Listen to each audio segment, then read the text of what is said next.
Meus irmãos, nós hoje vamos começar mais um pouquinho, conversar a respeito das bases plantadas por Jesus para que a sua mensagem não morresse depois da sua partida. Então nós temos no livro de Atos, capítulo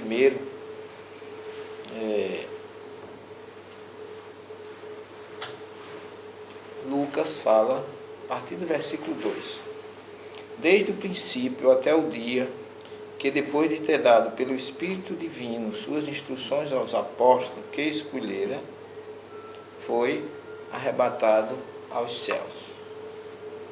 E assim ele se manifestou vivo depois de sua paixão, com muitas provas, aparecendo-lhes durante 40 dias e falando das coisas do reino de Deus. E comendo com eles, ordenou-lhes que não se afastassem de Jerusalém, mas que esperasse o cumprimento da promessa de seu Pai, que ouvistes, disse ele, da minha boca. Qual foi a promessa do Pai? Porque João batizou na água, mas vós sereis batizados no Espírito de Deus daqui a poucos dias. Assim reunidos, eles o interrogavam: Senhor, é porventura agora que ides instaurar o reino de Israel? Respondeu-lhes ele: não vos pertence a vós saber os tempos, nem os momentos que o Pai fixou em seu poder. Mas descerá sobre vós o Espírito de Deus e vos dará força, e serei minhas testemunhas em Jerusalém, em toda a Judéia e Samaria, até os confins do mundo. Dizendo isso, elevou-se da terra à vista deles, e uma nuvem os ocultou aos seus olhos. Enquanto o acompanhava com seus olhares, vendo-os afastar para os céus, eis que lhes apareceram 2 homens vestidos de branco, que lhes disseram: homens da Galileia, por que ficais aí olhando para os céus? Esse Jesus que acaba de vos ser arrebatado voltará do mesmo modo que o viste subir para o céu. Voltaram eles então para Jerusalém, do monte chamado das Oliveiras, que fica perto de Jerusalém, distante uma jornada de sábado. Então nós temos, vamos falar um pouquinho desse texto, da importância daquela geografia do Monte das Oliveiras, onde Jesus realizou praticamente a maior parte do seu ministério na Judéia, e de onde ele partiu, segundo Lucas, para a espiritualidade. E ele considera essa última, veja que coisa interessante, queria ressaltar o seguinte: todo mundo fala em ressurreição de Jesus, não é isso? Que ele morreu e ele ressuscitou. No entanto, os mesmos teólogos falam que ele apareceu por 40 dias. Ora, a primeira aparição foi ressurreição, e as outras foi o quê? Então, na verdade, o que foi visto de Jesus, como diz Kardec, foi visto em espírito, em perispírito. Foi o perispírito dele que foi visto. É tanto que esse perispírito reaparece várias vezes. Essa do Monte das Oliveiras é contada como já fosse a 11ª. E ele aparece a eles por 40 dias e ainda fala que ele estava lembrando a eles o que ia acontecer. Que eles se preparassem, fossem, porque dali a poucos dias iria acontecer aquilo que o Pai enviou para que acontecesse com eles. Que era o quê? A descida do Espírito, que a maioria chama Espírito Santo, mas é Ruach HaKodesh. Literalmente é isso, mas do ponto de vista do texto significa o Espírito, a centelha divina que desce sobre todos nós, de que inicia-se no momento em que o espírito se une ao corpo, na formação do homem, e perpetua-se por toda as suas existências, como está lá no Gênesis 2:7. Então Jesus preparou aqueles discípulos para esperar por ele no monte, agora não mais no Monte das Oliveiras, mas no Monte Sião, onde a gente esteve lá, no cenáculo. Então são dois montes, um de frente para o outro, separado pelo Vale do Cedron, um riacho que a gente não vê mais porque a tecnologia cobriu, mas ele continua lá por baixo, naquele vale chamado Vale do Cedron. E ali Jesus realizou, como eu já falei, todos o seu ministério. E ali, antes dele se despedir, ele deixou aquela famosa e conhecida frase de que antes do planeta Terra ser criado, o nosso mundo terrestre, e não o universo, antes do planeta Terra ser criado, ele já estava com Deus, recebendo a responsabilidade do nosso planeta. E ali ele ensinou a oração do Pai Nosso. Ali ele chorou sobre Jerusalém. Ali ele fez a sua última oração no Monte das Oliveiras. Ali ele realizou inúmeras coisas, inclusive a sua última vista, vamos dizer assim, subindo ao mundo espiritual. No Monte Sião, quando ele, ali eu considero aquele fenômeno, a primeira grande volta de Jesus, agora envolvendo a todos, e ali eles são realentados, eu diria, seus espíritos são ressuscitados, porque a partir dali eles perderam todo e qualquer receio, qualquer medo, qualquer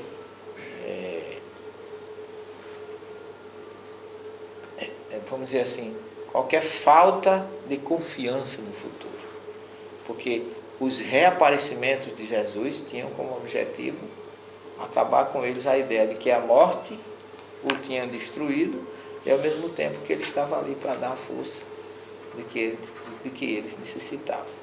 Porque até o Pentecostes, esses 40 dias, foi um período de receio, de insegurança. Mas depois do Pentecostes, não. Tudo voltou agora ao seu lugar, e os discípulos com muito mais energia. E ali fundaram e começaram a primeira comunidade.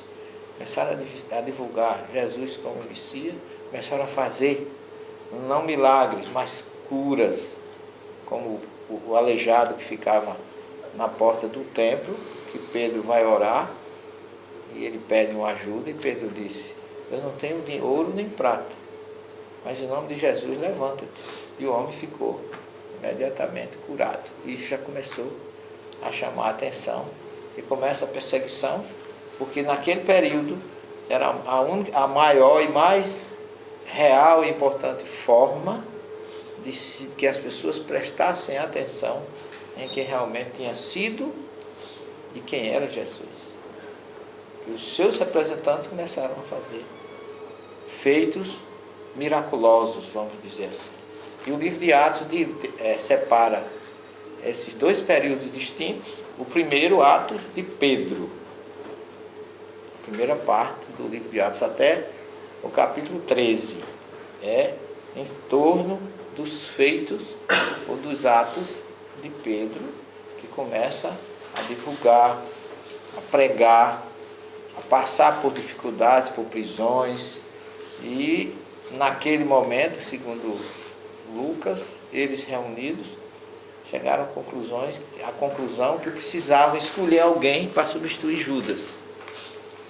Porque quem vai a Israel e chega em Jerusalém, tem um local lá que eles chamam Aceldama, que em hebraico significa Alcé é campo, e Dama é sangue, campo de sangue, que é um terreno que fica, que a gente avista da casa de Caifás, do outro lado, e até hoje é deserto, não tem nada lá, só tem um mosteiro, coisa, mas o campo é todo livre. Porque ali dizem que aquela região foi acometida por uma desertificação pelo que Judas fez entregando Jesus. É o que se fala. E coincidentemente fica à frente do antigo Guerrinom, que é o Vale do Inom, onde se depositava todo o lixo de Jerusalém e ali se queimava, e os pagãos queimavam seus filhos ao deus Moloque ali. E como aquele fogo, por causa do lixo da cidade, ardia eternamente, dia e noite, o Guerrinom, ou Geena, passou como ser um fogo eterno, de uma origem material, passou a um conceito espiritual, que todo mundo acha que é um local de sofrimento eterno, e etc, etc. Mas tudo originado ali. Escolheram o sucessor de Judas, que foi Matias. Só que, segundo Lucas nos narra no capítulo 2, depois do Pentecostes, eles começaram a sentir a necessidade, porque estava Maria, os irmãos de Jesus, que começou a fazer parte da primeira comunidade em Jerusalém, que era uma comunidade, como é que eu poderia dizer a vocês, unidas nos mesmos objetivos, nas mesmas necessidades. Então eles vendiam tudo que tinham, né, e traziam e doavam para todo o grupo. Entre eles estava Barnabé, que era da ilha de Chipre, um homem muito piedoso, que ao conhecer a história de Jesus aderiu imediatamente à primeira comunidade. E aí eles acharam que estava difícil de distribuir o pão, a comunhão do pão, de fazer trabalhos, vamos dizer assim, mais domésticos, e escolheram 7 pessoas para fazer parte dessa comunidade, daquelas pessoas que iriam servir, ajudar a repartir o pão, a dividir as coisas, dar apoio aos discípulos, e por isso eles passaram a se chamar de diácono. E entre esses dois, existiram dois diáconos que foram muito conhecidos e muito distinguidos, que foi Estevão e Filipe. Estevão, como diácono, ele superou as expectativas, porque ele era, na verdade, um grande médium. Porque diz Lucas que ninguém resistia à sabedoria do Espírito, essa é a expressão, que animava Estevão.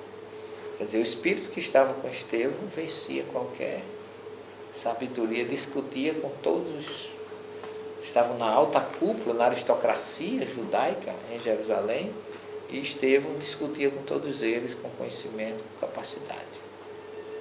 Só que Estevão despertou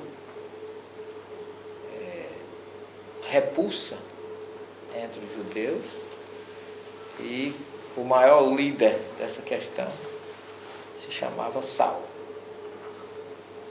A gente sabe que Saulo foi especificamente um mentor do sacrifício, do apedrejamento de Estevão. Só que isso tudo a gente tem que ver com muita naturalidade que era o projeto de Jesus. Porque se isso não acontecesse, o cristianismo nascente tinha acabado ali. Então estavam ali naquele grupo todos os discípulos, Matias, só não estava mais Judas, porque já havia perecido, mas os restantes estavam todos ali. Simão, André, Tiago, João, Filipe, Bartolomeu, Tomé e Mateus, o publicano, Tiago, filho de Alfeu, Lebeu, apelidado Tadeu, Simão, cananita, e Judas, que já tinha ido embora, que agora estava sendo substituído por Matias. Então esse grupo formou aquela comunidade que no meio depois do martírio de Estevão, começou a perseguição. Eles começaram a fugir de Jerusalém. Mas a comunidade discipular de Jerusalém continuou trabalhando ali, agindo, curando Emmanuel narra que as pessoas traziam os seus doentes em maca e colocavam na trajetória onde Pedro passasse, para que a sombra de Pedro o curasse. Paulo tem essa mesma capacidade. Essa comunidade é a Casa do Caminho, que o senhor cita no livro? É, Comunidade do Caminho, que se chamava, por que Comunidade do Caminho? Porque Jesus tinha declarado lá em João: eu sou o caminho, a verdade e a vida. Então, os primeiros seguidores passaram a se chamar seguidores do caminho, que outros chamam de era apostolar ou apostólica, que foi aquela era da divulgação, ou ainda, em outras palavras, o cristianismo primitivo. As bases e as raízes da mensagem de Jesus surgiram ali. Então, com essa perseguição, Filipe foi para Samaria, né? Os discípulos ficaram ali. Os discípulos, eu falo assim, os mais Pedro, sobretudo Tiago, irmão de Jesus, que foi o sucessor de Jesus diretamente. Todo mundo da igreja considera Pedro, mas pela história, Tiago foi por 30 anos quem dirigiu a igreja em Jerusalém.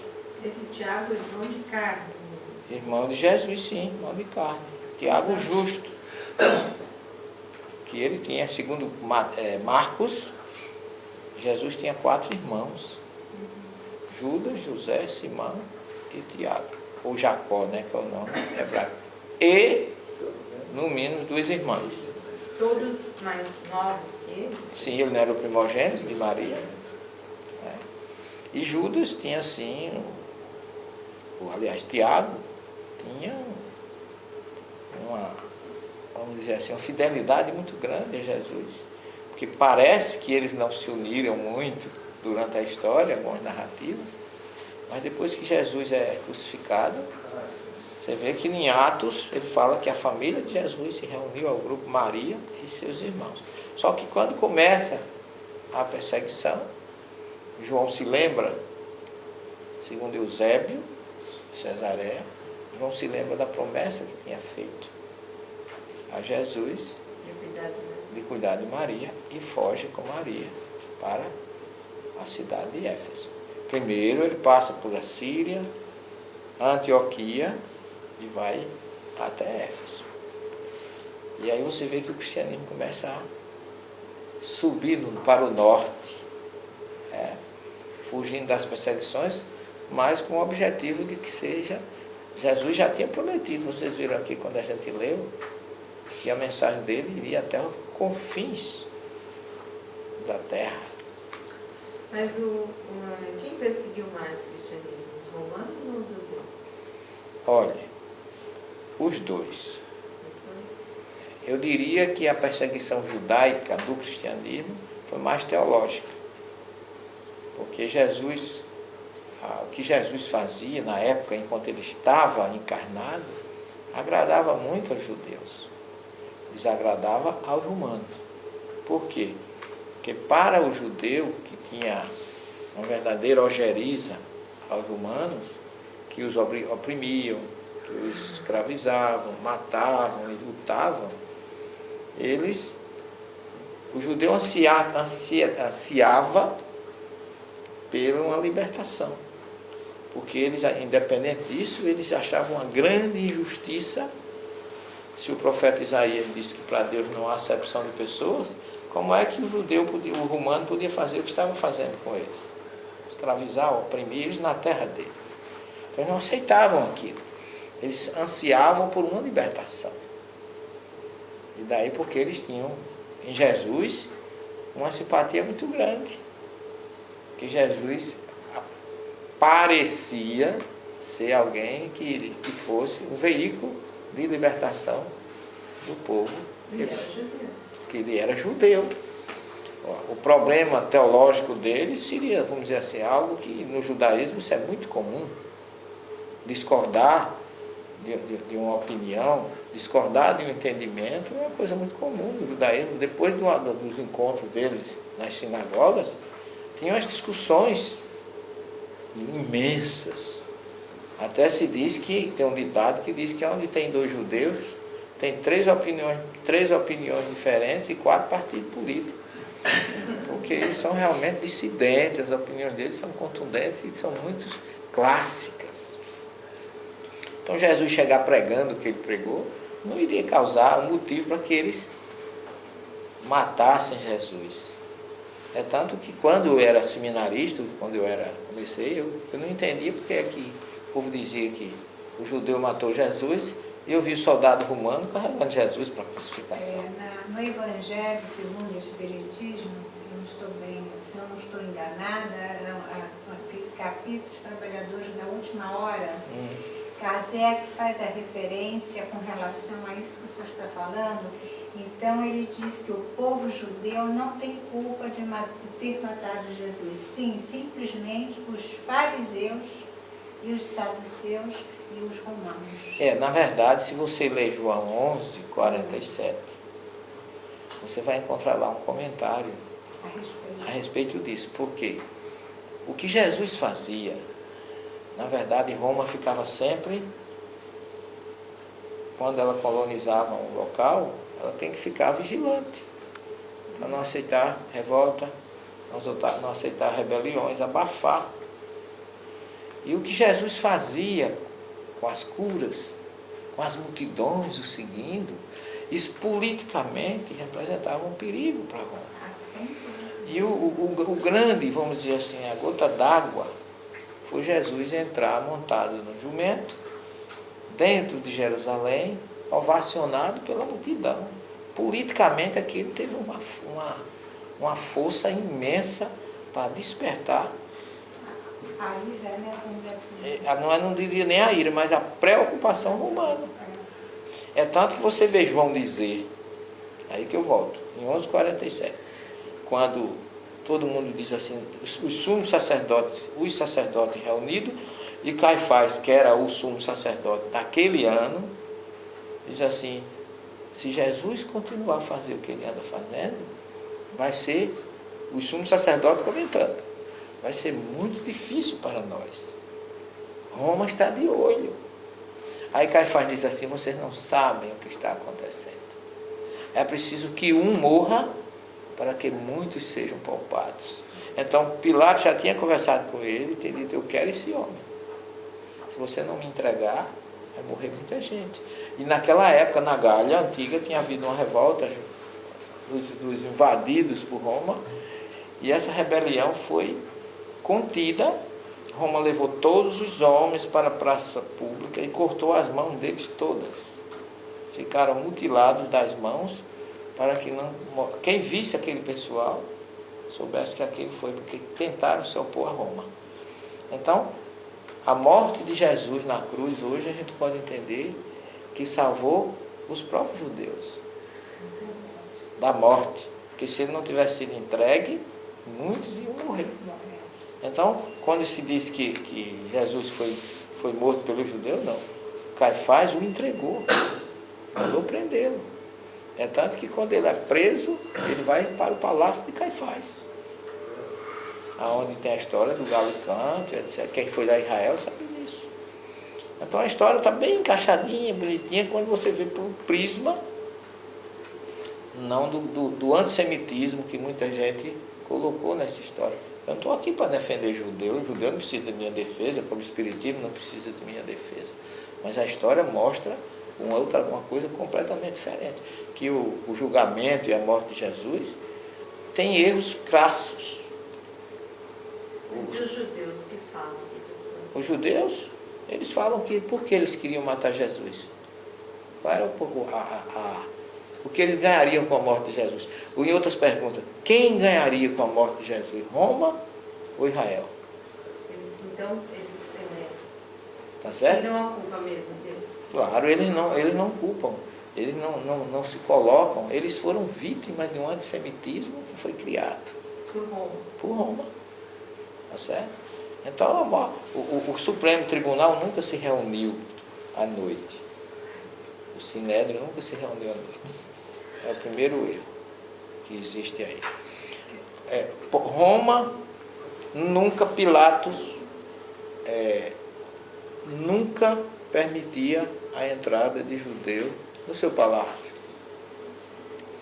Como é que numa véspera de Páscoa, que eles iam se reunir dentro do palácio, Pilatos, que dizia que mais valia um asno do que um judeu, encheu o palácio dele de judeu e perguntar se ele deveria ou não matar Jesus. Não tem nem lógica. E porque Pilatos iria libertar Barrabás, um assassino frio que dizimava batalhões na Galileia com seu grupo, numa Páscoa judaica, para agradar a quem? Eu fiz uma pesquisa na história, Roma nunca libertou ninguém em época de Páscoa judaica. Por quê? Então tudo isso é falso. Jesus ou Barrabás? Por que ele lavar as mãos? Ele simplesmente... A gente começa a analisar e descobre muitas coisas. Por exemplo, Jesus, muita gente, muitos teólogos e muitos estudiosos dizem que Jesus nunca foi açoitado. Nunca foi açoitado. Aí você vê Mel Gibson fazer um filme daquele, que o filme é todo lotado em cima do flagelamento de Jesus. Por quê? Se flagelava quando era para soltar. Diz assim, ele não é culpado, então dá uma surra nele e manda ele embora. Mas açoitar para matar?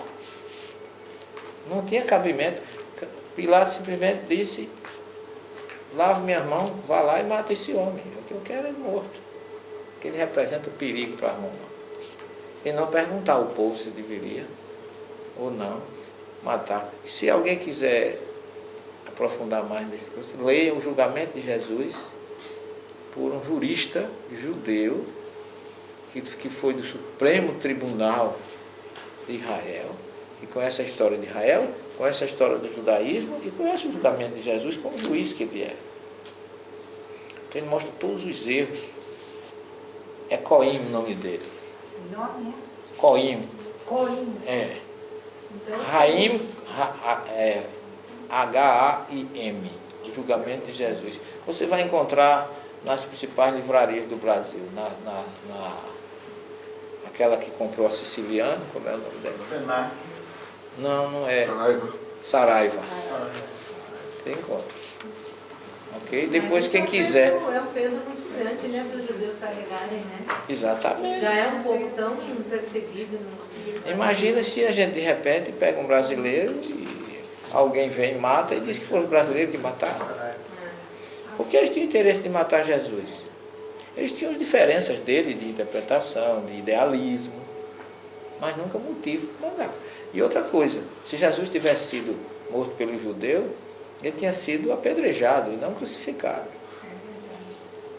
Porque a crucificação era E uma essa morte. perseguição, desde antes de Jesus acontecer tudo isso, os judeus, eles têm que deixar a terra deles e ir para outras terras. Isso aí já começa uma história e a gente viu o sofrimento do pai de Estevão. Não se esqueçam, A família tudo, de Estevão, né? como Não se sofreu, esqueçam né? que os evangelhos foram escritos durante o século I, onde Roma mandava naquela época. Então era preciso que a mensagem, sobretudo de Marcos, que foi o primeiro evangelista, que essa mensagem chegasse de uma forma que não desagradasse o poder da época. Por isso que Pilatos aparece assim tão bonzinho, mas Pilatos que ele era terrível. O que foi que Pilatos disse para Roma? Matei Jesus e soltei Barrabás? Isso não tem lógica. Mas aquele povo que seguia Jesus, que se converteu a ele, eram judeus?